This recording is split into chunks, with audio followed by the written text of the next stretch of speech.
Thanks, and thanks for the warm welcome. I'm joined today by three really inspirational speakers, all in their own right. First, Ed Winters, vegan educator, author, and Harvard Media Fellow. Welcome. Jennifer Stojkovic, VC investor and founder of the Vegan Women's Summit, also an author. So two authors in our presence. And Rowan Chris, the CEO and founder of Benemeat Technologies. Hello. I'm really excited to be able to chair this panel with this incredible group. And I'm really looking forward to having this be a super interactive and open session. So please raise your hands, ask your questions. Let's challenge them and get the answers that you're looking for as much as the ones that I'm going to be asking. I know there's also questions coming in online. So hi to our online audience. And please drop your questions into the chat box so we can bring those into the conversation as well. So today, to start, I know that the main question we're looking to answer in this panel is it suitable or even possible for us to transition to sustainable proteins? Ed, as an educator, how do you define sustainable proteins to your audiences? Well, I think when we talk about sustainable proteins, we're talking about food which is being shown by the scientific literature to be pushing us in the right direction from an environmental perspective. What we know very clearly by this point is that when we farm animals or grow feed for animals, we not only have an incredibly cruel and unethical system of food production, but we also have a very inefficient and unsustainable one.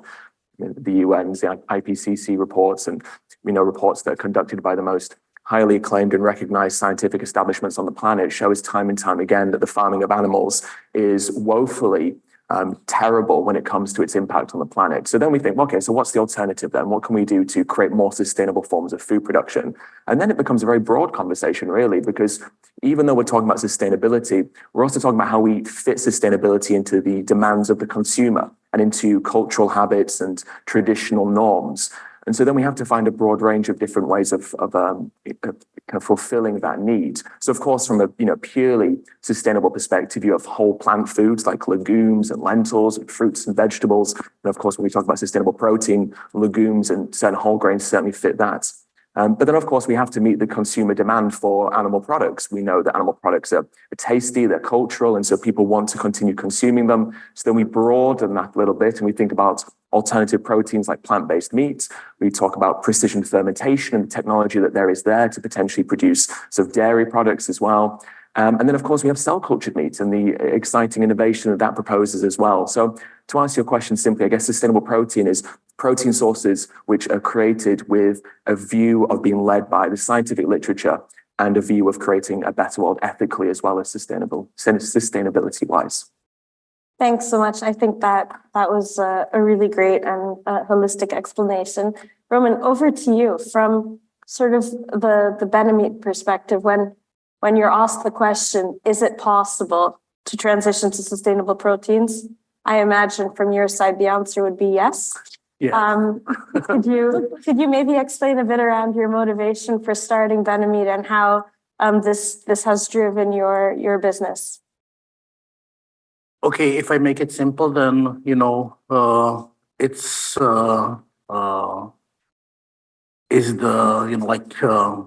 the aim is to make something what is useful for the people, for the animals, and for the planet, or for the nature. So this is the motivation. Personally, my motivation is that I've never been working on a project which is so complicated and so exciting with so much intelligent people or so many intelligent people. This is my personal motivation. Amazing, thanks. And Jen, just from a VC side, I know you've raised a lot of money. And you said on the walk over here, people have trusted two vegans with a bunch of money to invest in this transition. What motivates you to do that, and how have you used sustainable proteins as sort of the driving force in your fund? So my fund, Joyful Ventures, is actually centered completely around the concept of moving away from what we consider to be unsustainable protein. Interestingly, our nomenclature is literally a fund for sustainable protein, so very timely based on the conversation.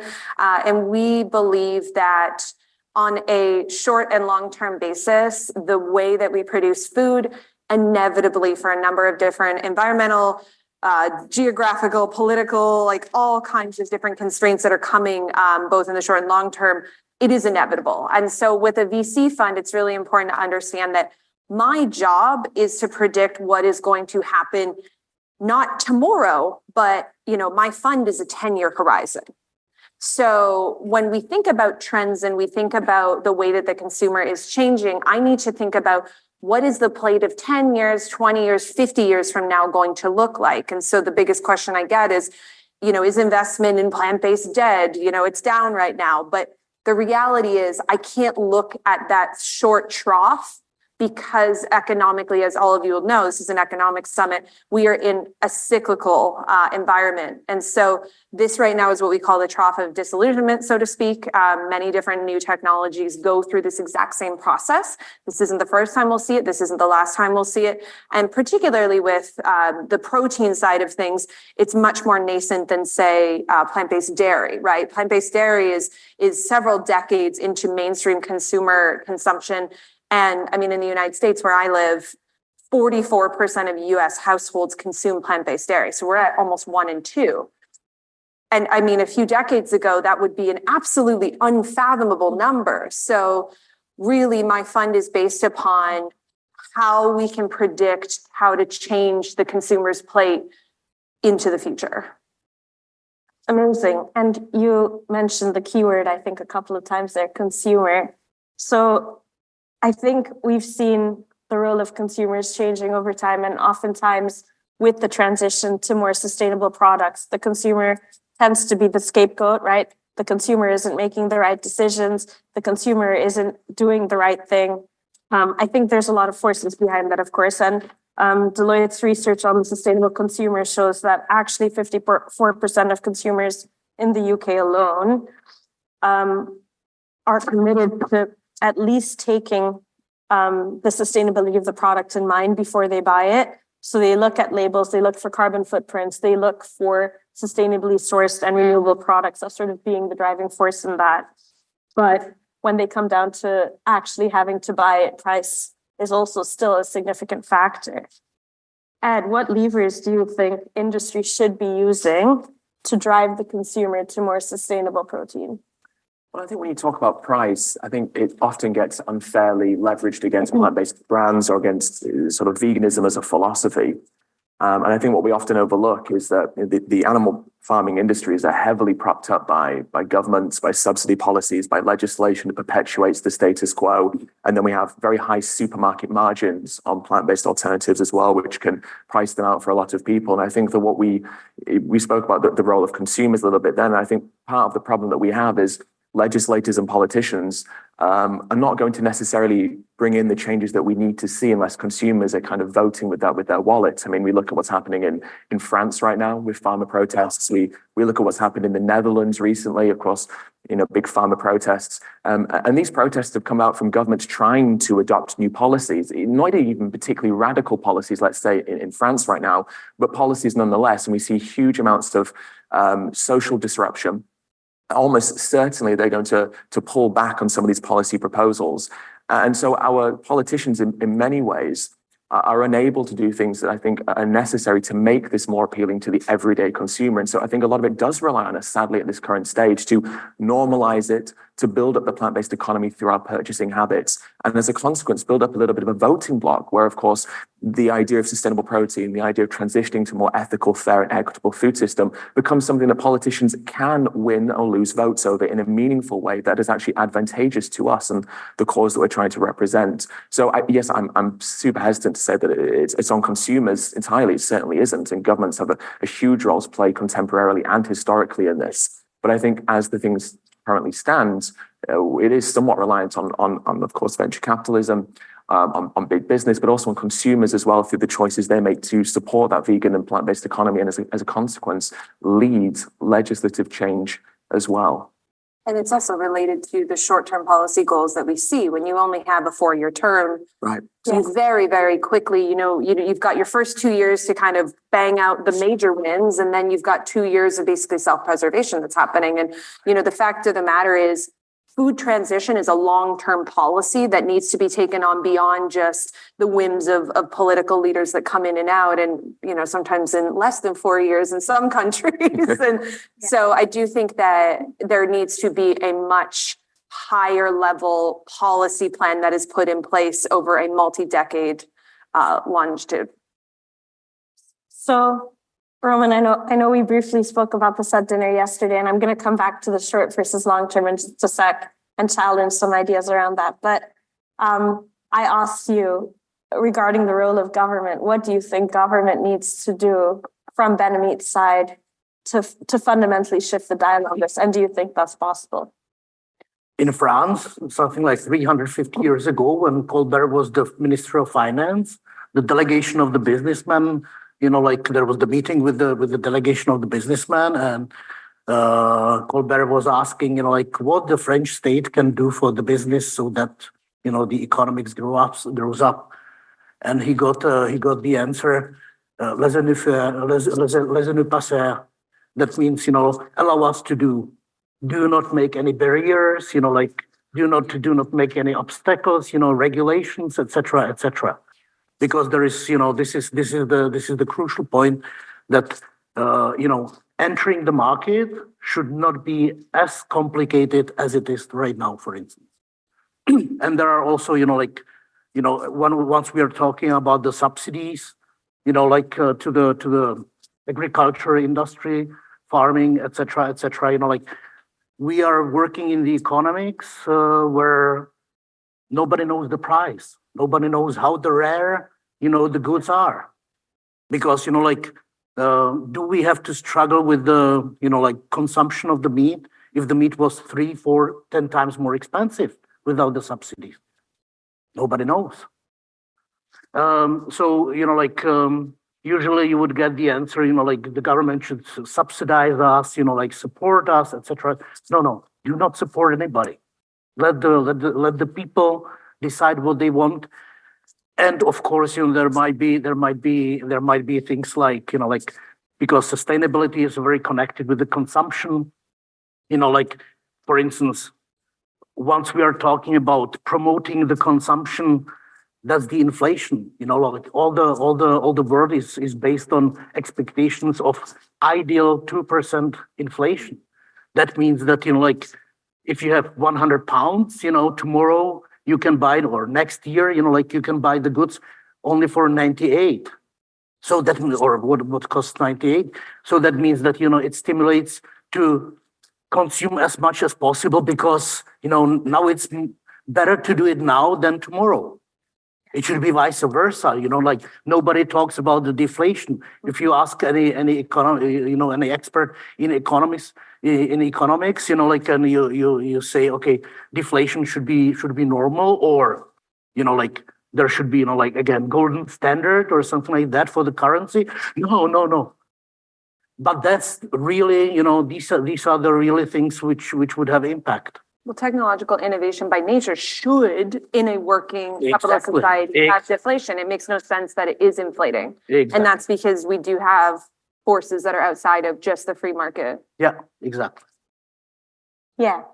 I think that's a really valid point, especially the point you made around true price and making sure that actually government isn't doing anything to support any of the technologies, right? I know, Jen, you maybe wanted to come in on that for a sec.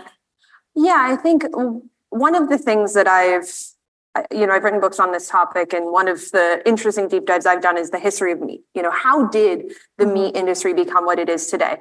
And it is not a lie to say that the government and the meat industry in many ways are one and the same. Functionally speaking, particularly in the US where the birth of meat processing actually began, Abraham Lincoln himself in the mid 1800s created what was known as the People's Department. And that was a department that was essentially created to accelerate meat processing and the sale of meat. And that is now known as the USDA, the sole regulatory body that is in charge of overseeing all meat consumption was created to accelerate this industry. And so we have intertwined for so many years. We're into multi-century almost at this point, this industry within government structures. And, similar with the UK, particularly in the 60s, when there was that huge push towards world hunger, that's where a lot of these policies of industrialized animal agriculture came. I believe it actually was the UK that had the very first subsidies towards industrialized animal agriculture. And then the US, shortly followed. And Australia, Brazil, many of these industries have been completely kind of propped up through this government entwinement. And so deconstructing that is a very, very difficult task. So what we're seeing in countries like Denmark and South Korea is these really ambitious, to your point, long-term roadmaps to stimulate the plant-based system. So having worked in government for several years before, being part of the Dutch government at the Ministry of Environment during the Nitrogen Emission Reduction Act, and sort of the reaction from farmers literally not being able to walk from my office to work because there were tractors through the middle of the city. I sort of wonder if, right, and Ed, from your side maybe, right, are these long-term plans really the solution? I know, Jen, you said we need to have a long-term roadmap. We really need to stop thinking in 4-year cycles. Do you think that governments adopting these really ambitious plans to stimulate plant-based proteins and sort of the transition to sustainable protein is the answer? And how do you think that works in a country like Denmark, where pigs outnumber people 1 to 6 or to some very high ratio? Well, I think that has to be a big part of the conversation, but I don't think the transition away from our current farming system has to be solely focused on the idea of just sustainable protein production. We also have to think about how we rewild our natural landscapes, how we capture carbon through this process. And so I think that the conversation shouldn't just be solely centered around changing food system to create sustainable protein, but also changing our food system to increase biodiversity, to increase the amount of forest cover, to increase the amount of carbon being stored in our terrestrial ecosystems as well. And I think this kind of more, you used the word holistic earlier, I think that's quite a nice word for this. This kind of more holistic approach to our problems can also bring people on board a little bit more.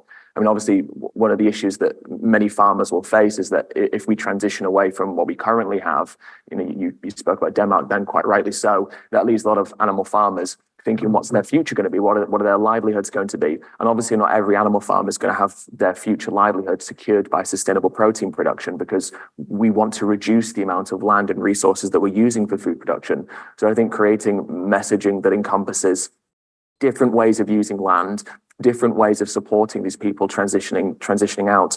And perhaps maybe somewhere where I disagree with the other two panelists is I don't think that subsidies are inherently a bad thing. I don't want to put words in your mouth, that wasn't what you were saying. I think subsidies are actually really important, and I'm not against government subsidizing industries. I think making food cheaper for consumers is good, making energy cheaper for consumers is good.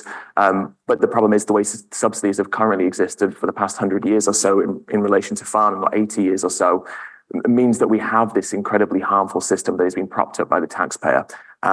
And actually, I think what would be better is if the taxpayer was able to have their money put towards public goods services like sustainable protein production or rewilding, because that's how we can actually look after land in a more sustainable way and support those landowners in a transition which economically may not produce as much money as they currently do from farming animals. But of course, there can be money that can come from such transitions. And I think government supporting that is actually, I would argue, probably a quite important part of the puzzle. Any reactions? There's some interesting endeavors that are related to this. So Pat Brown is a friend of mine. He's the former CEO of Impossible Foods, is working on if there's a way to do carbon trading to help with the rewilding of ranch land, starting kind of over in Texas and Montana and places like that. I do think that we need to figure out the economic incentive for that transition, because there could be a short-term program where farmers are given X amount of funding, similar to what we were discussing last night with the water rights. But from a long-term perspective, like, where is the ongoing revenue stream? And so looking at how carbon trading has worked could potentially be a model that could work in this instance. In the US, we've got an interesting problem where millennials are supposed to be inheriting the land now. And particularly with beef, they don't want to ranch. You know, it's a very tough life. The average beef rancher is a decade older than the average pork or chicken producer. And so we have this demographic transition that's also happening where millennials are trying to figure out how to safeguard the family's future, but also don't want to be a part of this. So how do we engage that audience as well and give them a meaningful revenue stream? Well, you were mentioning, like long-term planning or, roadmaps, etc. I'm probably one of few people here in the whole conference from Eastern Europe, from the former communistic regime. And, all the communist regimes, we're working on long-term planning. It does not work. It does not work. It simply does not work. And the only thing I guess is really to let people decide what they want, and yeah, that's probably the main my position in this. I think that we do not need subsidies because in 1990s when the wild capitalism, started after the communist, after change from communism, that was the best period, where the market was really working, you have problems with you were mentioning high margins of the supermarkets or retail, there was we had the prices for everything were regulated. And then, the new government, said, okay, from the 1st of June or July or something like that, no regulation. So complete mess. So of course, all the retailers raised everything, 3-5 times or something like that. So everybody was in shock. On the other hand, in 2 days, the farmers, came with the truck, selling that from the truck. Immediately, the retailers went down with the prices. Can you do that now? No, you can't. So that's again the regulations from the government, because the position or the profit of the supermarket or of the retailer is based upon the, let's say, territorial monopoly. Because okay, if you want to buy bread or something like that, you have to come here or you have to travel, and that means to transaction costs. So allow people to sell from the truck, to buy what they want from whom they want, and the problem will be solved. Yeah. So I think there's two interesting things that came up just now. One around true price on the consumer side, but also, and Jen, I kind of want to dig into that a bit more. Sort of the carbon valorization piece and looking at this transition through sort of that holistic lens. Is there a way to stimulate more effectively a supply chain collaboration where we're actually valorizing carbon in a way that that would facilitate the transition? Before we delve into that, though, I do want to turn to the audience and see if there's any questions for the speakers. I know in most cases, we've got some already. Great. Over there. Fast. Yeah. You talked about governance's impact on consumer behavior on a large scale earlier, but what do you believe are the next steps or actions that could be taken on a local or small scale to promote more sustainable behavior of consumer actions in this area? Great. Go for it. I think a lot of council work can be good. I think when councils promote healthy eating, focusing on fruits and vegetable consumption and a whole plant food consumption, I think that can be a really meaningful way of driving consumer behavior. So kind of awareness programs and campaigns, I think are always a really good thing. And I think local businesses as well, championing local businesses and having their involvement in the community is a really good way, again, of championing those kind of initiatives on a smaller scale, which can obviously be transposed onto a larger scale as well. And actually, I think one of the things you touched on nicely there is this idea of like campaign awareness. How can we use governments, not necessarily to create legislation that is altering something radical, but is actually funding kind of awareness campaigns in a way that can be meaningful, like has previously happened with smoking and other things like that. How can we leverage things that are viewed as being kind of less forceful, but still have a very subtle yet effective way of influencing people? I think things like that can be remarkably positive and effective. And I've seen some things in London with kind of local councils championing that kind of like healthier plate. So I think a little bit more honesty from councils, a little bit more integrity in terms of promoting exactly what they mean by these initiatives, whole plant foods being the most sustainable. But things like that, I think, can be a really great way of localizing this and kind of creating a community sense of progress. Anything to add? I think, well, to what you work on, actually, there's certainly ways that you can incentivize more companies and more innovation to happen on a local level. So we're starting to see in different cities, and I do a lot of work up in Canada. That's where I'm originally from. They're actually providing grants for people to start plant-based companies. You could even take that a little bit farther. This is a concept we've kind of kicked around. Is there a way that we can get one of the councils in one of these more progressive cities to pick up and focus on plant-based restaurants, potentially getting some subsidies or program funding from the local government, because they are reducing, what would otherwise potentially be, carbon emissions that would be from a meat restaurant, right? Could we incentivize some of those small local types of business and commerce? But from a widespread perspective, I do think that cities have so much more power in this conversation than people think. It's very easy to get something put on a ballot. It is the closest thing we have to direct democracy. There's many cities that have done this really well. And so don't think that things need to be done on a federal level to make change. In fact, so much stuff does start from a city or a regional perspective. There's one right next to.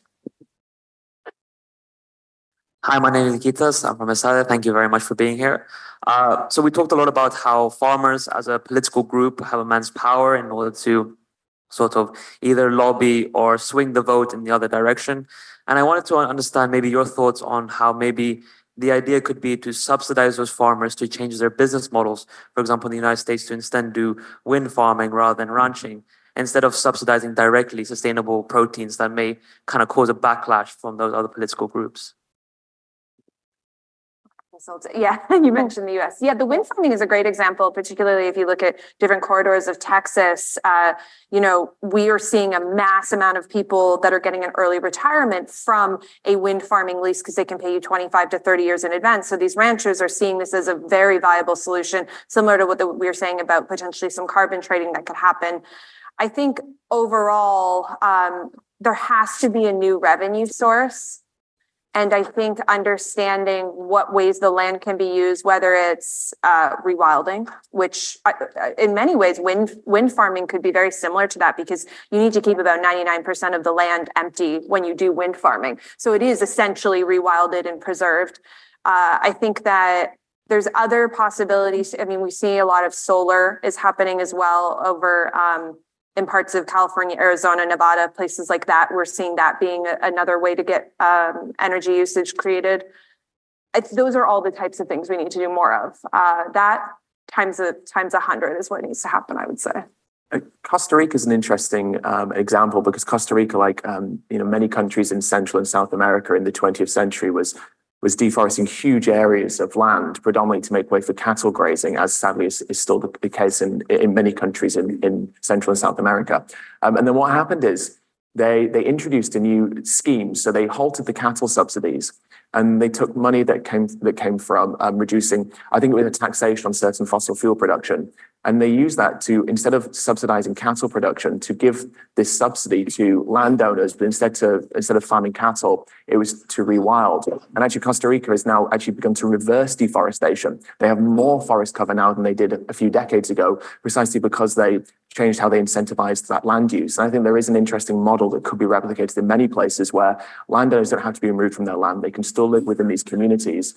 And obviously, we need alternative revenue streams. It can't just come from taxpayer funds, but things like ecotourism, agroforestry systems, there are, carbon swapping, carbon capture kind of, financial forms of that would also be a part of this. But I think there is an interesting case study in Costa Rica to see how they reversed that and how that could be replicated in other places by just simply changing how the funds that are already there have been allocated, and then I think that's a huge piece of the puzzle in many ways. And with the water rights, I think we're going to see this inevitably happening. So, we have what is declared the first federal emergency of a water shortage on the Colorado River, which provides water to, 40 million Americans currently right now. And so they actually are paying the farmers to not use their water rights right now. And that's a temporary program they put in over the next 3 years.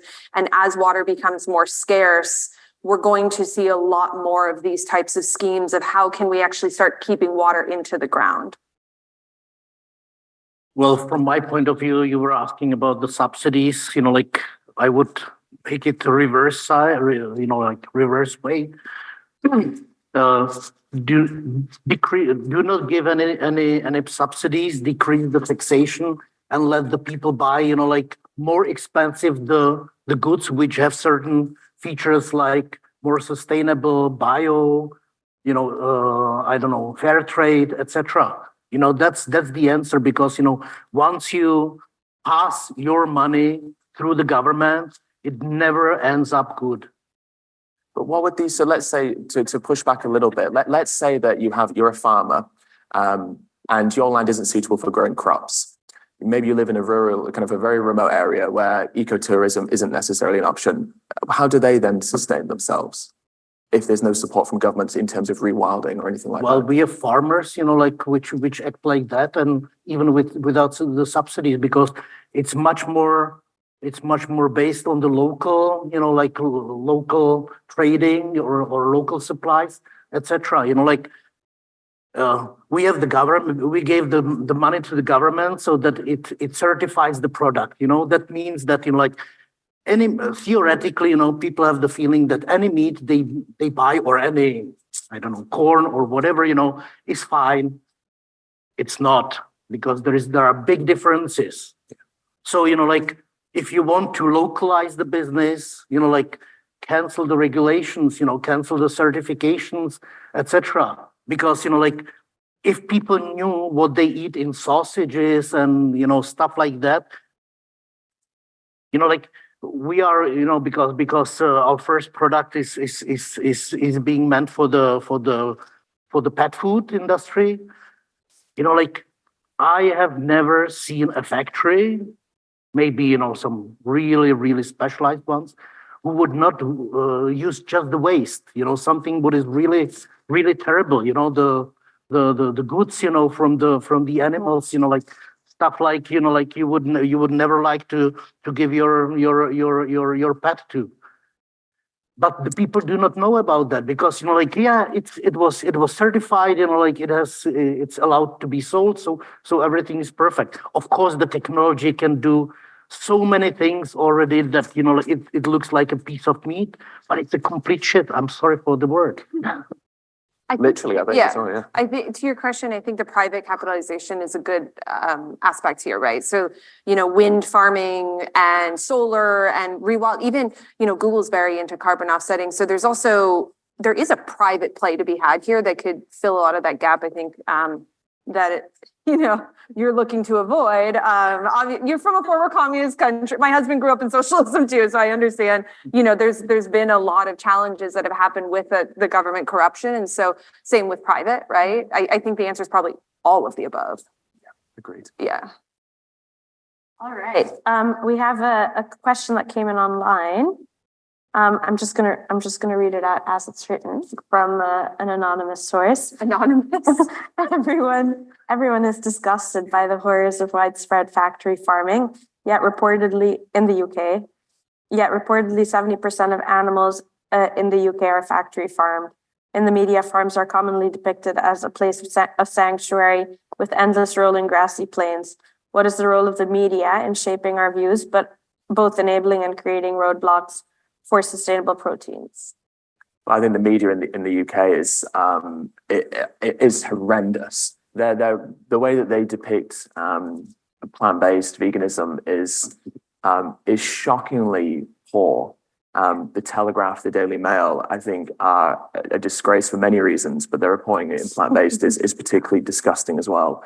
I think the problem is we live in an age where media is driven by outrage, where it's driven by clicks, by ad revenue. And so we've lost in many ways the sense of integrity within journalism, where now it's not about science. It's not about what the research is showing us. It's not about journalistic integrity in those regards. It's about outrage and clickability and kind of feeding the base. And obviously there's a huge appetite for red meat, both from a literal sense, but also from a kind of a metaphorical sense in terms of what's fed to people in certain demographics in this country. And I think that veganism has been dragged into this kind of culture wars, or a plant-based movement has been dragged into this culture wars phenomenon that we currently exist within, where now it's viewed in this very reductive binary. And that's often driven by, right-wing media, places like GB News and such as well. And I think the media have a huge part to play because they can normalize this. I mean, this idea of normalizing plant-based consumption could be really driven by the media.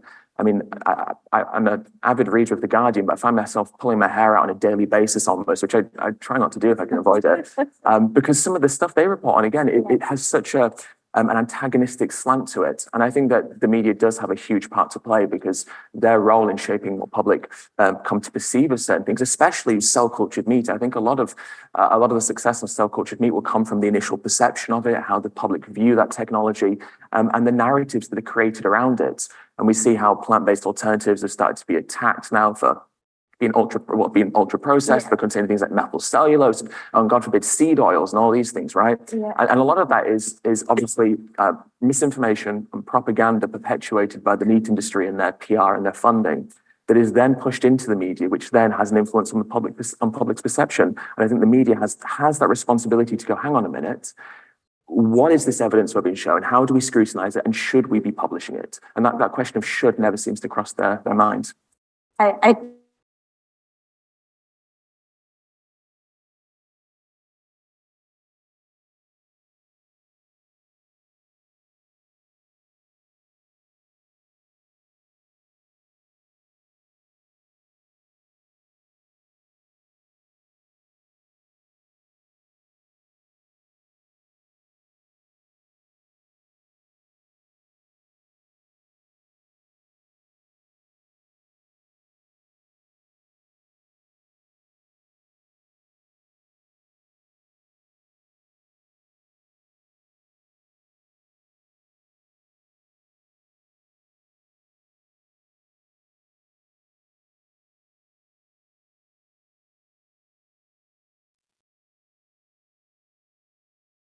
There's a lot of things to dive into here. Regenerative meat is not a venture backable category in the first place. So the fact that kind of rhetoric has started to take hold in these private capital conversations is concerning in itself, right?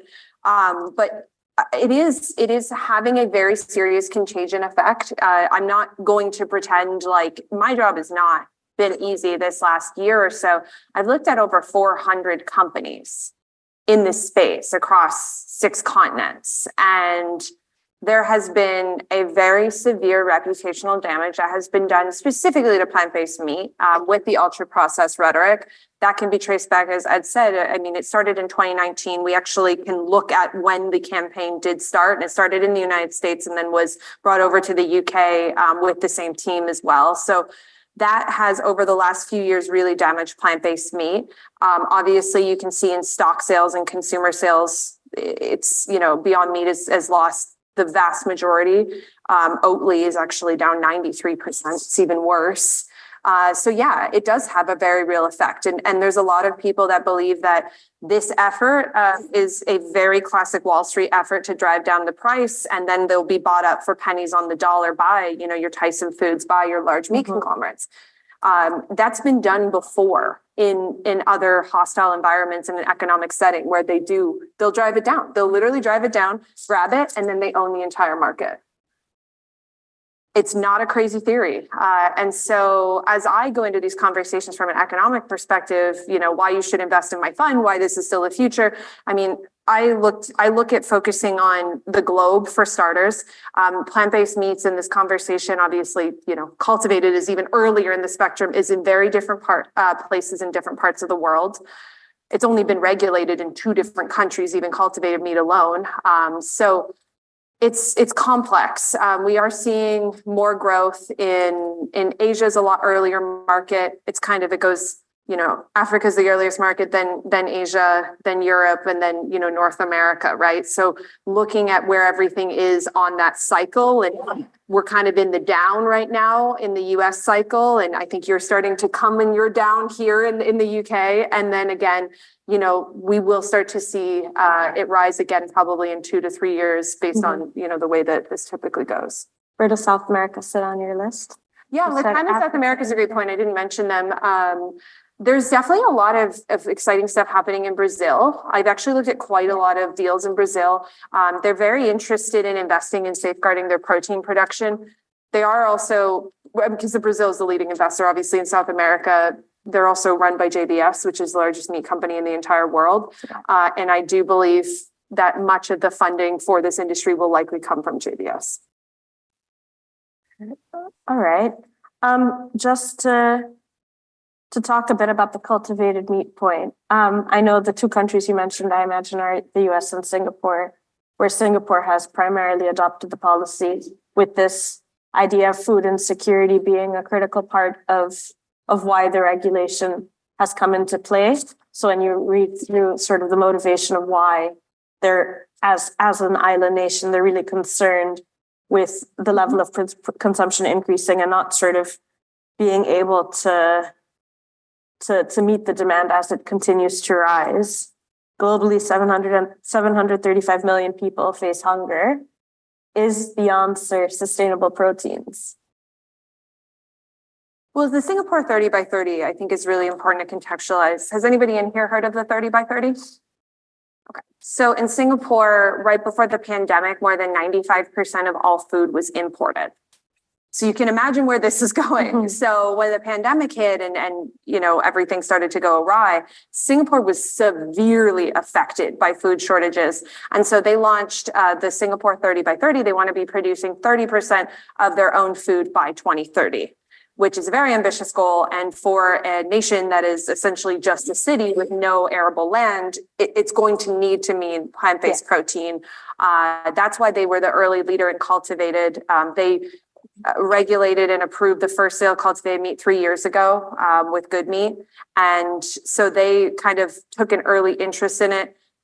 I will note they have not approved a single thing since. And so they got a lot of attention for that, but the Byzantine regulatory body, of which I'm sure you have a lot to say, has prevented any new folks. I mean, Val out of Australia was supposed to get some approval a few months ago, but they have prevented any further approval. And that has become a very untenable situation for the many companies who thought about launching in Singapore in the last few years. They've completely pulled back on those plans and have no interest in doing Singapore anymore. I think what's interesting is we're talking about a problem that exists now, but the problem isn't going to even just stay as it is. I mean, our population's rising, but beyond that, per capita consumption of animal products is rising. And so by the year 2050, it's now only 26 years away. It's estimated that consumption of ruminant animals, so of course cattle and lambs and such, will be sort of 88% higher than it was a couple of years previously. And actually animal product consumption overall will be about 70% higher. So that requires more land. So that requires more deforestation, more habitat loss, more biodiversity loss. And of course, we have increasing marine animal consumption as a consequence, but dwindling populations of marine animals. This question, I suppose, isn't really a question. It's not, do we need to or should we be transitioning to sustainable proteins? We don't have a choice. I mean, there's no way that we can safeguard. I mean, we already have hundreds of millions of people in a state of starvation. And that's not just because of the food that's produced, but of course, the policies that perpetuate that. But to feed a growing population and to do so sustainably means we have to change. There is literally no alternative. So this whole idea of sustainable proteins is one of necessity, because if we don't transition away from what we currently have, and God forbid if we transition towards regenerative animal farming, which is less efficient, more harmful in many ways, and produces less food, obviously, as a consequence. I mean, the idea that that's some sort of solution to this problem is absurdly anti-scientific. Never happen. Never happen. Never. It's just ideological dogmatism that's been wrapped up in some sort of pseudo-scientific rationalization. But it's just, again, meat industry propaganda. And really, sustainable protein from a plant origin or a cell-cultured origin, these are the only options that we have in terms of feeding an ever-growing population in a way that even comes close to being sustainable. Yeah, regenerative is a marketing campaign. Yeah. It's essentially, we brought the free range back from 10, 15 years ago. And from a actual meat production standpoint, there's no comprehensive data whatsoever on how much meat could be produced with this. There's also no reliable data from a scientific perspective of this carbon capture as well. Would it be great if people were sourcing the meat that they do eat more locally and regenerative? Sure, it would, but it would also require you to eat more than 90% less meat. And historically speaking, let's be honest with ourselves, we don't consume less. That's just the reality. We've never, ever started consuming less. I mean, where I'm from, people eat 3 hamburgers a week, and that's not going to come from a regenerative farm. Not if we want a planet to live on, especially, yeah. Yeah, exactly. And that's where most of the Amazon's going right now, right? I mean, JBS has, they've disappeared hundreds and hundreds of activists that have been trying to stop the Amazon deforestation. You know, JBS is getting ready this year to list on the New York Stock Exchange. They will become they are already the biggest private meat company in the world, and they will become one of the biggest companies when that happens. And the amount of power that will be unleashed with that stock listing is going to be absolutely catastrophic for the environment. Interesting times to say the least. Just to draw on sort of that broader question, right, around the world hunger issue and sort of the accessibility of food and sustainable proteins in that. One of the things that I was mentioning to you before is that, so I grew up on the small island of Curacao in the Caribbean, which for most intents and purposes is a food desert. Most of the farming there stopped in 1930 when an oil refinery opened and convinced everyone the land is arable, stop farming, work on the refinery, you're going to make a better living. The refinery has since closed. Unemployment's at a record high, recession, and all the works. In the meantime, inflation. Yeah, well, thanks to Venezuela. So, in any case, what you're seeing there is that the level of inflation for sustainable products and vegetables and imported food has increased significantly. And I know that's not just the case in this food desert, it's sort of perpetuating around the world. What do you think the answer, or how do you think we address sort of the access of the developing world to some of these more sustainable proteins? What are you seeing in terms of investments in that space? And then Roman, over to you after that, but just already, so you have some time to think about the question. When I asked you last night, like, what's your first market for Benmeat, you automatically jumped to the US rather than the Czech Republic. And I'd be really curious to jump into sort of why that transition. But maybe before that, over to you, Jen, to answer sort of that developing world question. There's a lot of I'm curious about you. So very interested to hear your thoughts. It's the biggest pet food market in the US. So in terms of there's a few different conversations that are happening. First and foremost, the type of protein production that can happen locally is limited in many parts of the world. And so from a widespread lens, I think the concept of being able to build up local protein production is not going to necessarily be viable everywhere. So we need to acknowledge that. Certainly where there's places that we can do that, we should do that. But if we can't, what is the best alternative? And so we're seeing this kind of land grab that's happening in places like Africa, we were discussing last night, because that is going to be seen as the next big protein production powerhouse as a continent. And I think that it's really important that we are safeguarding it from this very quick privatization that is happening to the land. China owns a large portion of African land now and has been an early investor because they do plan to do quite a lot of meat production there in the future.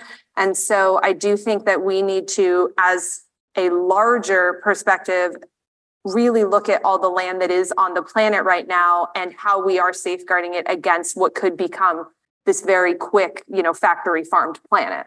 That is essentially what we are on track for right now. If nothing changes from this conversation you hear today, we will factory farm the planet. That is that's the direction that we're in.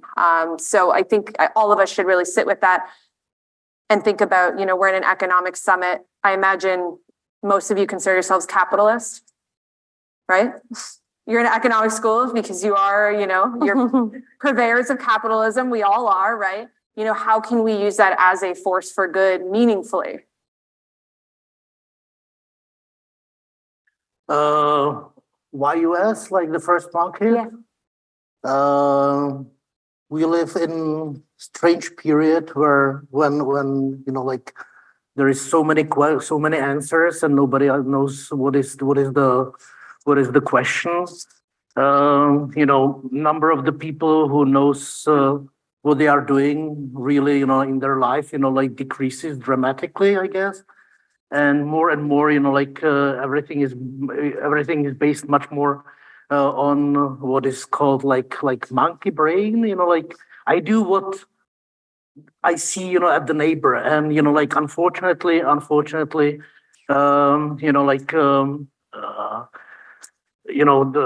first place where things start, are the United States. Then it goes to the Western Europe or Japan or etc., and then to Eastern Europe. So that's the reason, because simply people, they do not really understand, many times they do not understand the content of the product or the benefits of the product, but they say, okay, he's earning money on that, I'm going to do that as well.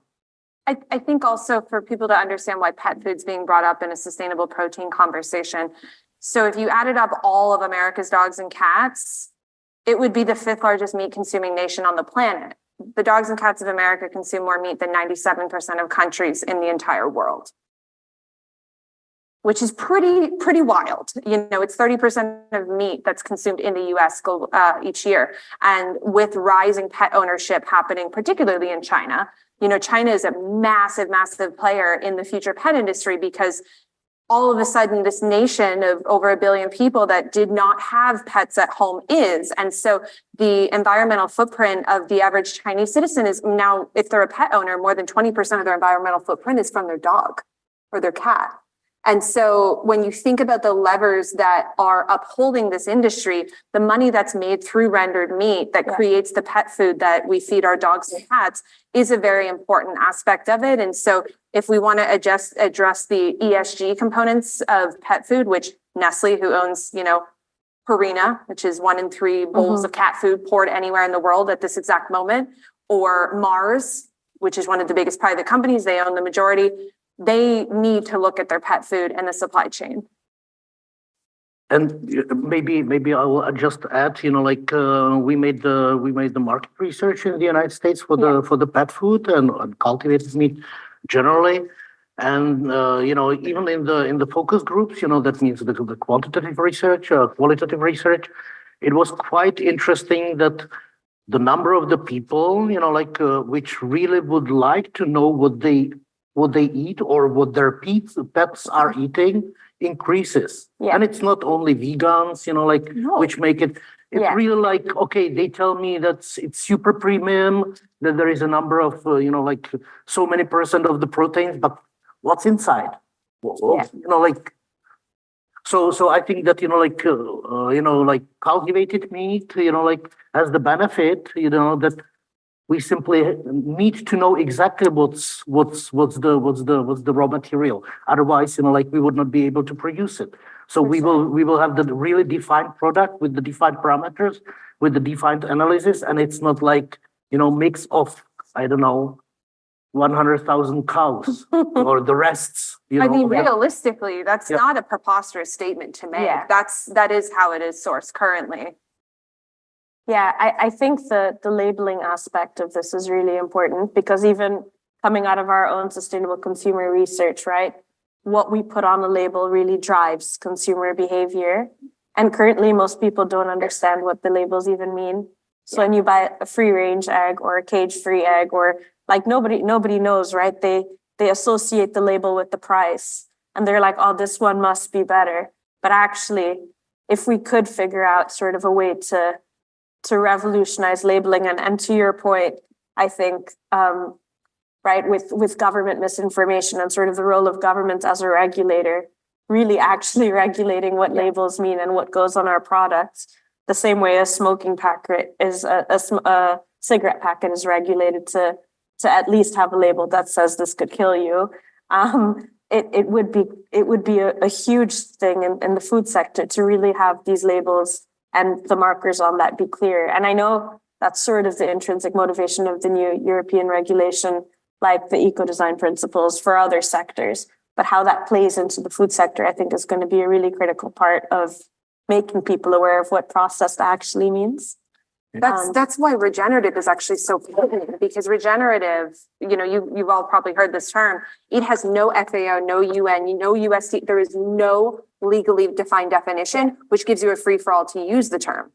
Similar to humane in the past. It's the same playbook, and so that's why we have to be so critical of these new terms, because if they have no legally defined definition, we can't legally go after them. Yes. Every farmer I speak to now talks about regenerative. And so I think, so what have you changed? You've had this cattle farm in your family for generations. Now in the past 3 years, you're regenerative. Okay, so what are the quantifiable differences in terms of what you've done? Nothing. And I think in terms of the labeling, the biggest welfare scheme we have in the UK is Red Tractor. And I used to think that Red Tractor must mean something, or it must have some sort of regulation behind it, something that means that it's held accountable. And Red Tractor is a label that was created by the meat industry and is run by the meat industry. The board of directors for Red Tractor are also found on the boards of places like Cargill, Moy Park. The biggest meat, Avara Foods, the biggest meat producers in this country are on the board of directors for Red Tractor, the biggest welfare scheme in this country. The problem is the industry creates labels for itself, puts those labels on the meat, dairy and eggs that we buy, and then tries to convince us these labels mean something. Even when Red Tractor farms are found breaching their own regulations, nothing ever happens. They get told off. That's it. Don't do that again. I promise I won't.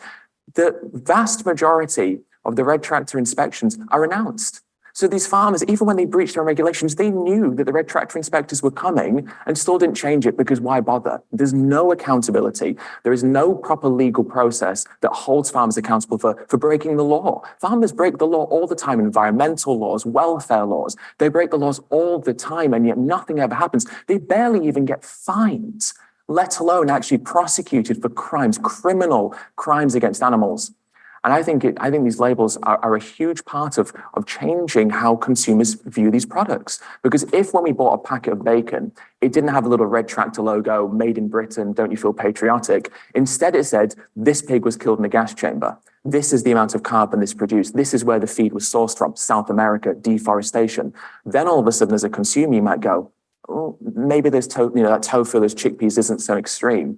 And I think that one thing we should do is not necessarily about government regulations. It's about the private sector. Why are they allowed to create certifications they put on their own products? How is that reasonable? If I'm trying to sell you something, should I be the one to create the label and define what that label means and then sell you that label on the idea that it actually means something tangible? No, it's preposterous. And yet that's how our food system operates. Fresh, natural, humane, high welfare. I can't buy fresh salmon in London. Where's that coming from? It's not fresh. Every animal product you buy is fresh. How is that even possible? There's nothing fresh about this. These animals are selectively bred. They're artificially inseminated. They're pumped full of antibiotics, raised in squalor, killed in slaughterhouses, processed, butchered, wrapped in plastic, and then called fresh and humane, high welfare, Red Tractor. Until we actually tackle this labeling problem, I think that we continue to perpetuate the very issue that is normalizing these concepts to us. I think such a great point that you raise. It's so important. I think the point that you just touched on, which is known as the ick factor, essentially, right? The ick factor is a very important psychological phenomenon, and it's one that is being employed against alternative protein very effectively right now with the, frankenmeat. Who's heard the word like frankenmeat or, that's processed, lab grown, those are all purposely, derogatory stigmatizing terms because it gives you this human reaction of like, ugh, like what is this thing? And so it is an important determinant in how consumers choose the products that they buy. And we have done such an incredible job at hiding that aspect of it. And so there's an organization called the North American Meat Institute, NAMI. It's the preeminent, meat council essentially for the world. And they put out the Power of Meat report every single year. And they say, why are people cutting back on meat? Number one is price. Nobody can afford meat. So they're buying less meat and they're buying cheaper meat. But number two is actually fear of processing, antibiotics, hormones, ractopamine, things like that. And so if we had the ability to better label when that is contained in foods, I do actually think we would start to see consumer change. You'll actually, in the US, you'll see that Tyson, which is the biggest, chicken producer on the planet, removed the antibiotic-free recently because they started cracking down on the antibiotic-free labeling, and Tyson basically got a call that said, we're going to go look at your chickens. And they said, oh, we're out. Sorry. We're going to bail on saying antibiotic-free because we know we're not going to be able to prove it. So I do think that aspect is really important for us to get to the consumer. Roman, you want to? Yeah, just I agree with what Jennifer and Ed said, and just Jennifer mentioned the legal definitions. it's pretty interesting that we are talking about meat and there is no legal definition of the meat. Yeah, it's true. You know, like the only at least in the European Union, I know we are in Britain, so not in the European Union anymore. But at least but you have the same, you know, like 1-to-1, you know, to European Union, as far as I know. But the only directive, you know, like which defines the meat, you know, is in Europe is connected with the like hygienic norms, you know, like. So how you treat the rests of the dead animal's body, and there is a legal definition which, you know, like cannot be used for the consuming or for the consumers, because that's basically everything from the animal that you can eat, including blood. So blood and meat, you know, that's probably two different things. Yeah. So, and you know, legal definitions, we were talking about welfare of the animals. It's interesting that, you know, as far as I know, again, you know, there is at least some definition of the animal's welfare. There is no definition of the human welfare. Yeah.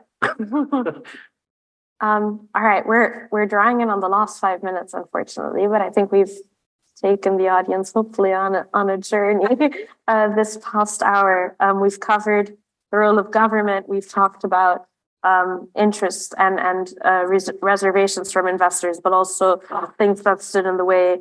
We've talked about sort of the fundamental challenges that the industry is facing in terms of the ick factor and misinformation. We've talked about the role of the media. We've drawn a bit on really taking a holistic approach, looking at things like biodiversity, deforestation, carbon as really part of this broader story around consumption of sustainable proteins.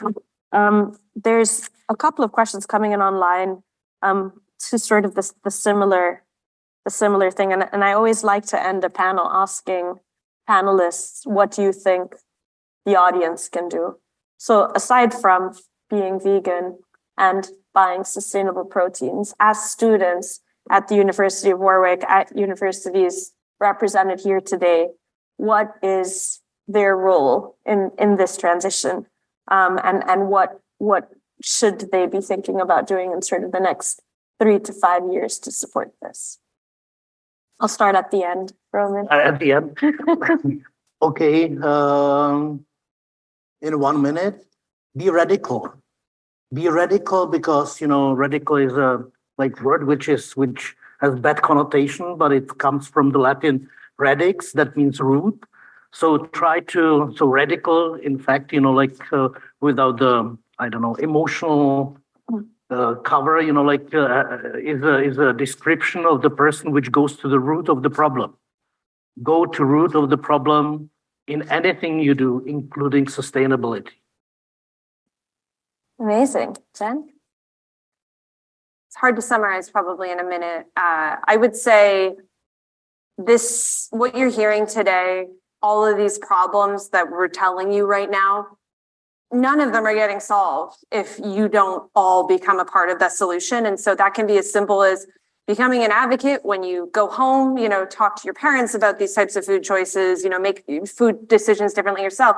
But also, every single one of you is going to go on to have an incredible career, and you're all going to have this platform and this circle of influence around you, and you can be a part of meaningfully moving this industry in the right direction. I built my career in Silicon Valley as a lobbyist for Facebook and Google, and I had nothing to do with food 3 years ago.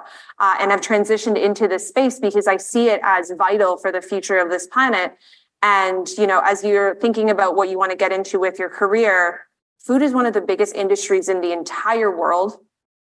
And it will increasingly become more and more relevant to the financial future of this planet.